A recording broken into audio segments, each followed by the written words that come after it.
Hello and welcome back. This is actually going to be part 3. I wanted to show you guys that the radio did actually work. So I fired it up, and lo and behold, nothing happened.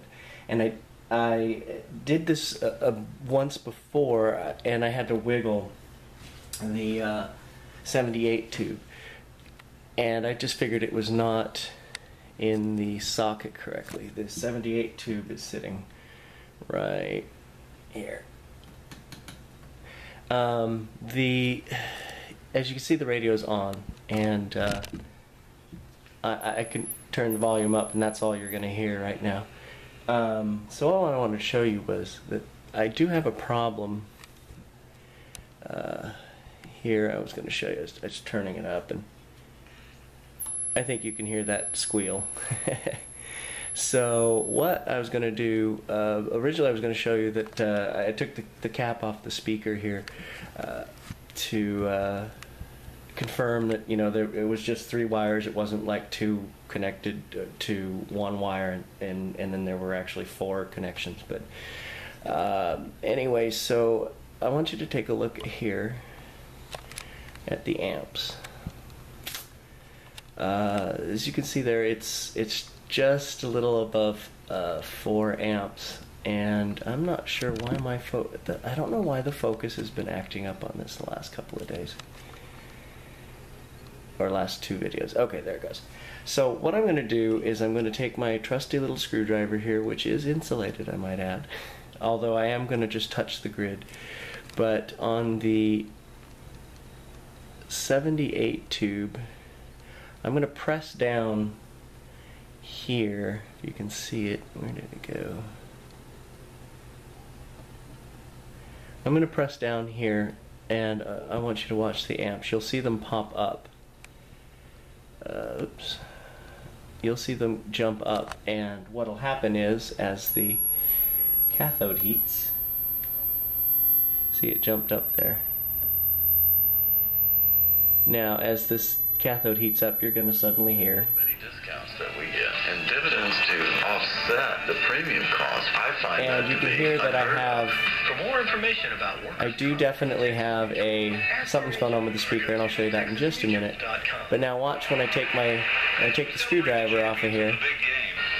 See how it drops? That's the filament's cutting out, and this will actually get quieter as it cools off. See, I'm not touching. Now again, if I press down on this, and I can hear a little pop, so I hear it. It might be the socket. Try it the next time you need fast and again, let go. Or when you see sparks or breaker trips, you know that's not supposed to happen. Or the next time an outlet lights and the volume will also go down. So I'm not sure if this is a problem with, as I mentioned, these tubes were loose. I'm going to go ahead and turn this off. Turn off the variac there. Alright, so I have to figure this out. It may, like I said, it just may be a dirty socket, but it's this 78 tube here. So the way I just for the heck of it, what I had done was I did what they call a circuit disturbance test, or a tap test. So I am going to pause this and reorient the camera so that I can show you what I did. Alright, so I think you should be able to see this. So I have it back on again. You can see the light there. I'm going to turn this up, not till it makes that noise. But so what I did is, with the circuit disturbance test, basically if you follow the way the circuit runs, you know, it's going to run this way. So I start, the 42 tube is here. You can't see it, but it's because it's hidden behind the dial. That doesn't have a grid cap on it, so I'm not going to tap on the glass. But the second detector, IF and AF tubes, the 75, I'm going to tap on the grid, and hopefully you can hear that. So I know that everything from this tube, by doing this, I know that anything from this tube forward towards the amplifier is good. So the next tube back, of course, is the 75. Excuse me, the 78. This is the 75. So the 78 tube here. Now I'm going to tap on the grid. You can hear that. Nothing. So we know that this isn't going to work, and of course, subsequently, the detector oscillator tube isn't going to do anything either. So it's either this or this one is how you would know. And of course, after that test, we know it's this one here. And like I said, probably shouldn't be wiggling this too much. If there's something wrong with one of the leads. And here we come. KRLD, 50,000 watts, broadcast to your brain.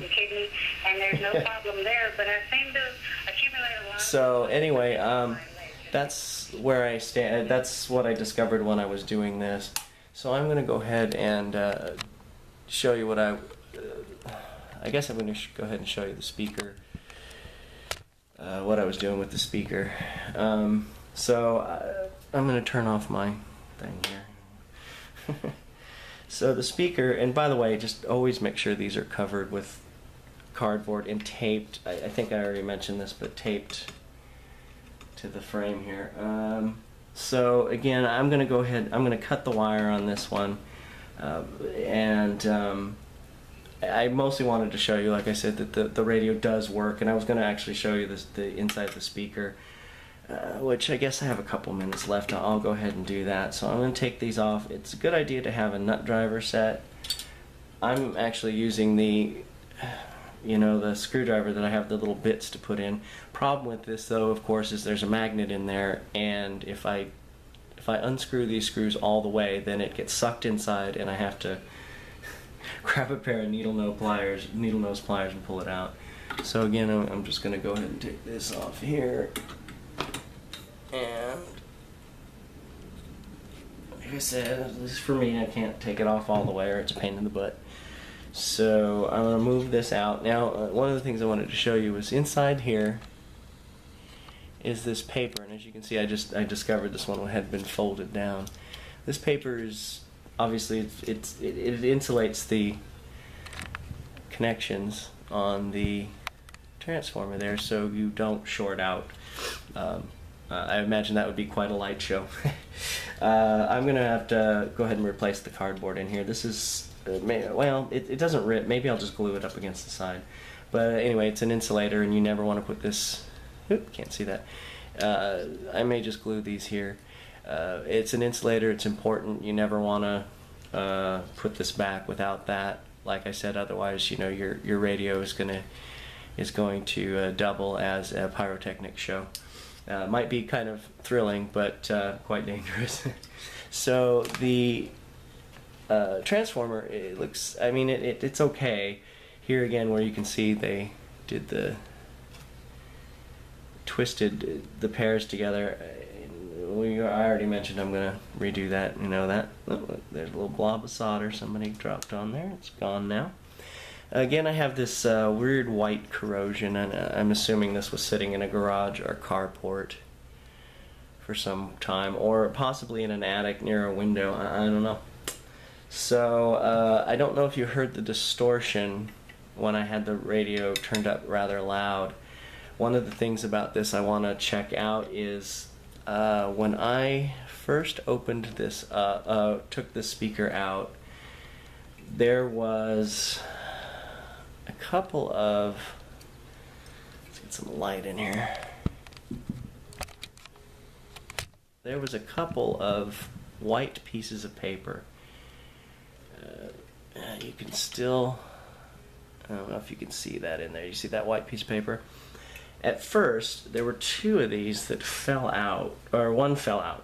This shorter one here fell out. So I saw this other one in there, and I thought it was packing since the other one was loose. So I grabbed a pair of tweezers and I pulled this out. But as I went to go, when I yanked on it, it had pulled out from these pieces of paper here are pushed down between where the cone goes down into the magnet. So I stopped what I was doing, and I haven't asked yet. I don't know if Bill did this or somebody else did this.